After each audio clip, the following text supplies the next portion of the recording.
من صام رمضان ایمانا واحتسابا غفر له ما تقدم من ذنبه ومن قام رمضان ایمانا واحتسابا غفر له ما تقدم من ذنبه. تو سیام اور قیام جو ہے ان دونوں کا حق ادا ہو جاتا ہے.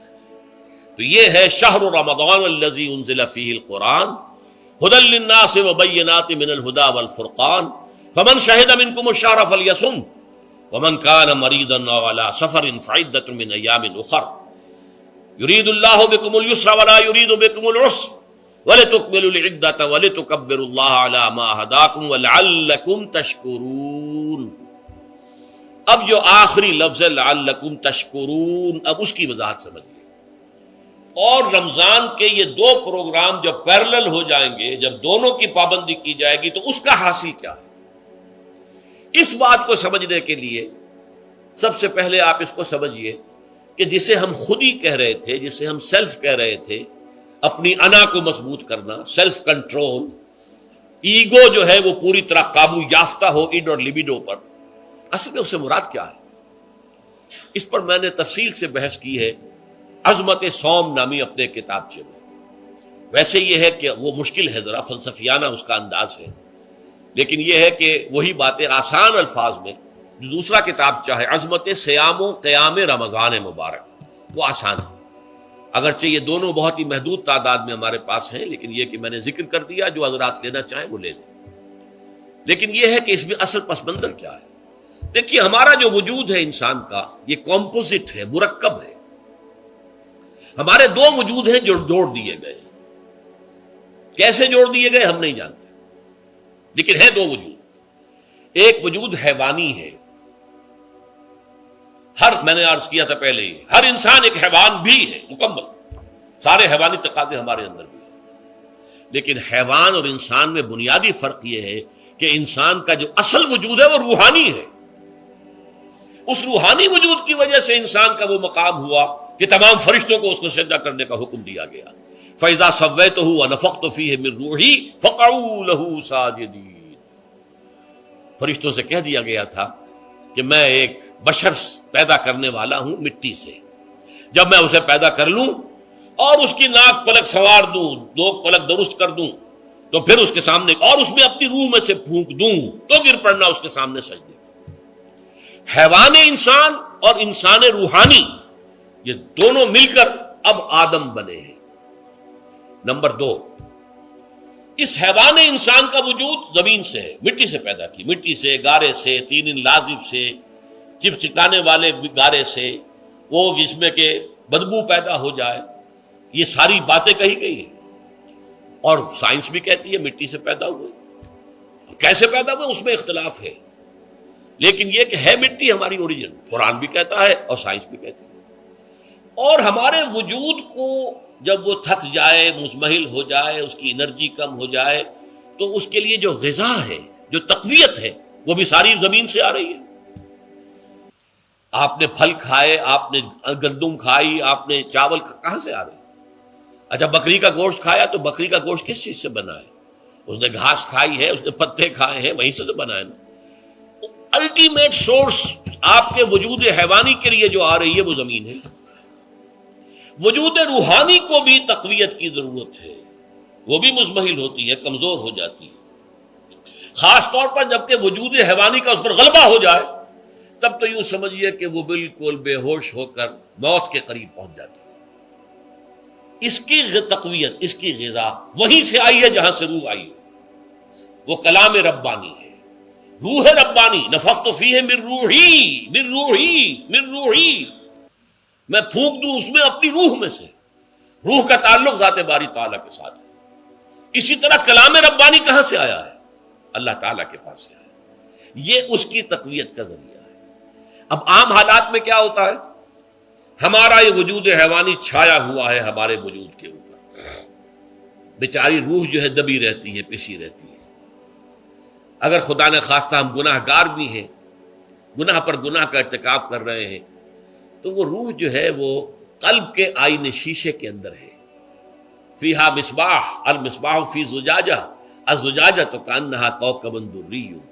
قلب جو ہے ایک شیشے کے مانند ہے جس کے اندر روح کا چراغ جل رہا ہے. اب اگر یہ اوپر جو شیشہ ہے اس پر دھواں آ گیا لالٹین کی چمنی پر دھواں آ گیا تو اب روشنی باہر تو نہیں آئے گی۔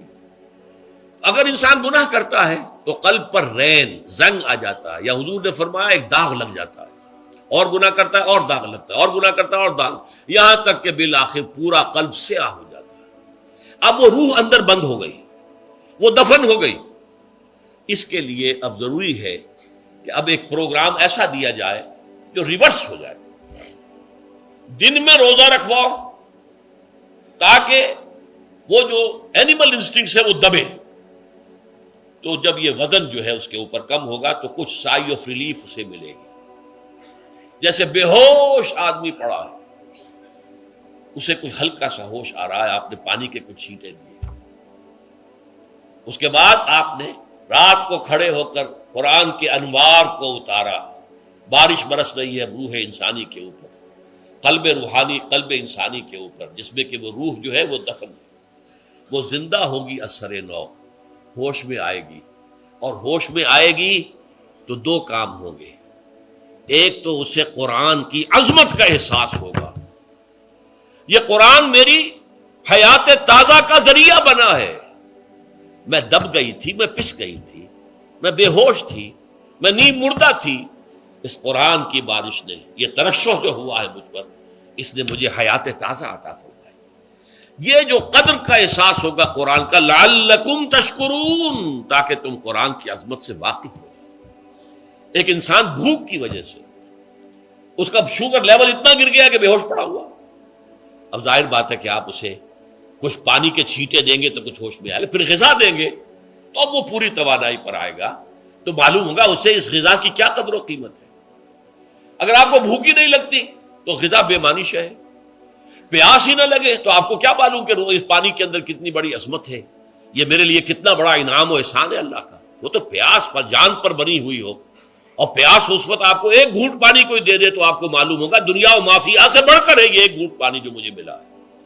اسی طرح جب روح دبی ہوئی تھی حیوانی وجود کے بوجھ تلے، جبکہ وہ نیم خابیدہ یا نیم بے ہوش یا بالکل بے ہوش تھی، وہ دن میں تو روزہ رکھ کر اس پر سے حیوانی وجود کا وزن کم کیا گیا، اسے ایک ریلیف ملی۔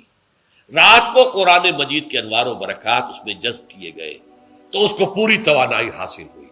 اس پوری توانائی کا پہلا نتیجہ تشکر، قرآن کا شکر، الحمدللہ الذی انزل علی عبدہ الکتاب ولم یجعل لہ عوجا۔ پھر وہ قلب کی گہرائیوں سے نکلے گا، سارا شکر اس اللہ کے لیے جس نے اپنے بندے پر صلی اللہ علیہ وسلم کتاب نازل کی، اور اس میں کوئی کجی نہیں رکھی، کسی طرح کی ایش پیش نہیں۔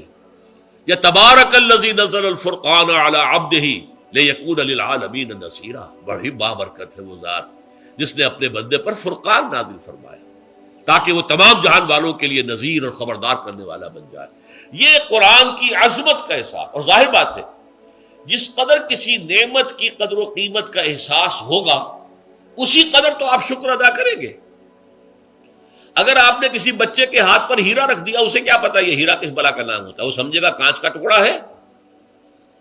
لیکن اگر کوئی واقعتاً کو جوہر شناس ہو، جوہری ہو، اس کو آپ ہیرا دیں گے تو اسے معلوم ہے کہ مجھے کیا چیز دی گئی ہے، اس کے اندر جو شکر پیدا ہوگا وہ اس بچے کے اندر تو نہیں پیدا ہو سکتا جسے معلوم ہی نہیں۔ تو قرآن مجید کی اصل عظمت سے انسان واقف کب ہوگا؟ جبکہ اس کے ذریعے سے اس کی روح کو ایک حیات تازہ مل جائے، اور اس طرح وہ پروگرام ریورس ہو جائے جو عام طور پر چل رہا تھا، ساری توجہ اپنے جسم پر، اس کے تقاضوں پر۔ جسم میں تھوڑی سی پھنسی نکل آئی ہے، بھاگ رہے، دوڑ رہے ہیں اس کے علاج کے لیے۔ کوئی اور مرض لاحق ہو گیا ہے، بھاگ رہے ہیں، دوڑ رہے ہیں اس کے علاج کے لیے، بڑی بڑی فیسیں بھی دے رہے ہیں۔ ساری جسم کی پرواہ ہے، روزانہ نہا رہے ہیں اور اچھے سے اچھا صابن لا کر نہا رہے ہیں، وہ جسم کی پرواہ ہے نا، اس کی دیکھ بھال ہے، روح کی طرف توجہ ہی نہیں۔ یہ ہے وہ بات جو کہی گئی ہے سورہ حشر میں، اور جسے علامہ اقبال نے پھر اپنے فلسفہ خودی کی اساس اور سورس قرار دیا ہے۔ وَلَا تَكُونُوا كَالَّذِينَ نَسُوا اللَّهَ فَأَنسَاهُمْ أَنفُسَهُمْ أُولَٰئِكَ هُمُ الْفَاسِقُونَ۔ دیکھو اے مسلمانوں، ان لوگوں کے مانند نہ ہو جانا جنہوں نے اللہ کو بھلا دیا تو اللہ نے انہیں اپنے آپ سے غافل کر دیا، اور یہی لوگ فاسق و فاجر ہیں۔ یہ سوال پیدا ہوتا ہے کہ انسان اپنے آپ سے کہاں غافل ہوتا ہے؟ کیا اپنے وجود حیوانی سے غافل ہوتا ہے؟ کیا بھوک لگتی ہے تو وہ ادھر ادھر منہ نہیں مارتا؟ غذا کو حاصل کرنے کے لیے کوشش نہیں کرتا؟ پیاس لگتی ہے تو کیا پانی یا کوئی اور مشروب تلاش نہیں کرتا؟ کوئی بیماری لاحق ہوتی ہے تو کیا اس کے علاج کی طرف توجہ نہیں کرتا؟ اسے آرام کی حاجت ہوتی ہے تو آرام نہیں لیتا؟ اپنے اس وجود سے تو غافل نہیں. کون سے وجود سے غافل ہوا ہے؟ وہ روحانی وجود سے غافل ہے. بھول گیا کہ میرے اندر روحانی وجود بھی ہے اور اس کا تعلق ذات باری تعالیٰ کے ساتھ ہے.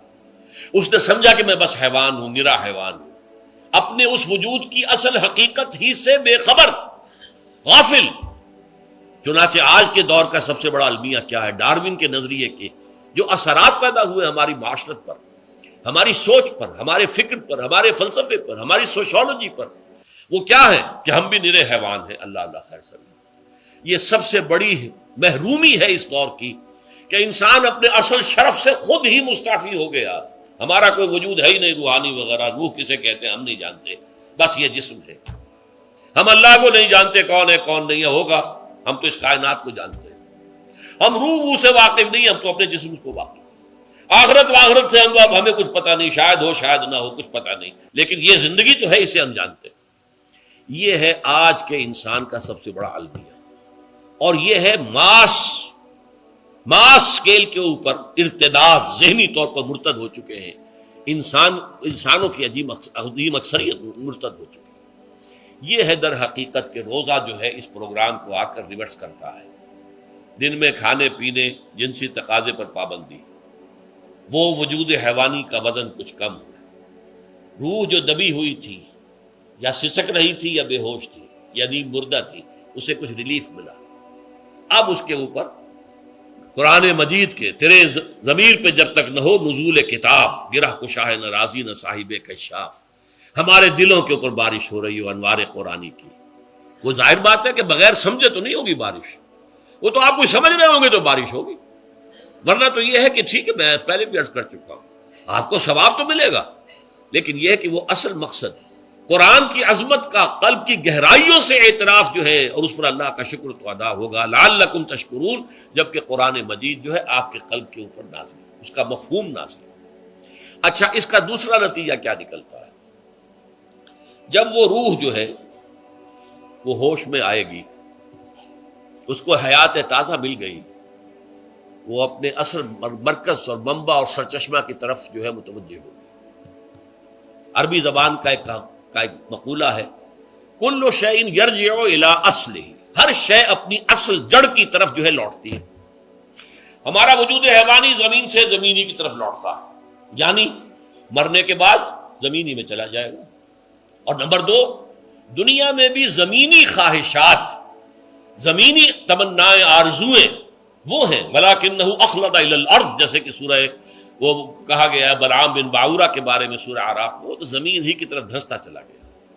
ہماری روح کا منبع اور سرچشمہ ذات باری تعالیٰ ہے، وہ امر رب ہے، لہذا فوراً انسان اپنے رب کی طرف متوجہ ہوتا ہے. یہ اللہ کی طرف متوجہ ہو جانا اور پھر اس سے ہم کلام ہونا اور اس سے دعا کرنا، یہ ہے روزے کا اصل مقصد. جب سیام اور قیام رمضان مبارک کا دوہرا پروگرام ہوگا تو روح انسانی یا انسان کا حیوانی وجود اپنے مرکز کی طرف مائل پرواز تھا. حسن، اس کو کہہ لیجئے اپنے مرکز کی طرف مائل پرواز ہے. روح ہر شے اپنی اصل کی طرف لوٹتی ہے، لہذا یہ اللہ کی طرف متوجہ ہوگی. یہ اللہ تعالیٰ کی طرف متوجہ ہونے کا معاملہ دنیا میں رہا ہے کہ لوگ کہیں جنگلوں میں جا کر تپسیائیں کر کے، غاروں میں بیٹھ کے، بڑی بڑی ریاضتیں کر کے کیا چاہتے تھے؟ مجھ کو ہے تیری جستجو، مجھ کو تیری تلاش ہے. خالق میرے کہاں ہے تو، مجھ کو تیری تلاش ہے. میں نے یہ نظم جو ہے تقریباً 6 سال جو ہے ہر روز صبح، ہمارا جو ہائی اسکول تھا اس میں جو صبح پریئر ہوتی تھی، لوگ سب جمع ہوتے تھے، پورا اسکول جو ہے اس کے سماج طلبا، تو یہ نظم جو ہے پڑھی جاتی تھی. مجھ کو ہے تیری جستجو، مجھ کو تیری تلاش ہے. خالق میرے کہاں ہے تو، مجھ کو تیری تلاش ہے. روح انسانی چاہتی ہے اللہ کا تقرب، اللہ کے قریب ہونا، اللہ سے رشتہ استوار کرنا. یہ وجود حیوانی حائل ہے اس کے راستے میں. یہ حیات دنیاوی اس کے لیے پنجرا بن گئی ہے. اس روح کے لیے یہ ایک در حقیقت ایک قید خانہ ہے. جیسے کہ حضور نے فرمایا کہ دنیا سجن المومن و جنت الکافر، مومن کے حق میں یہ دنیا قید خانہ ہے، اس کی روح جو ہے یہاں آ کر اس جسد حیوانی کے اندر جو ہے وہ دفن ہو گئی ہے، قید خانہ ہے، اس پنجرے میں بند ہو گئی۔ تو لیکن وہ کافر کے لیے یہی باغ و بہار ہے، یہیں پر عیش کرنے ہیں، یہیں پر مزے لوٹنے ہیں۔ تو اس سے در حقیقت ریلیف ملتا ہے تو انسان متوجہ ہوتا ہے اللہ کی طرف اور دعا کرتا ہے اللہ سے ہم کلام ہو۔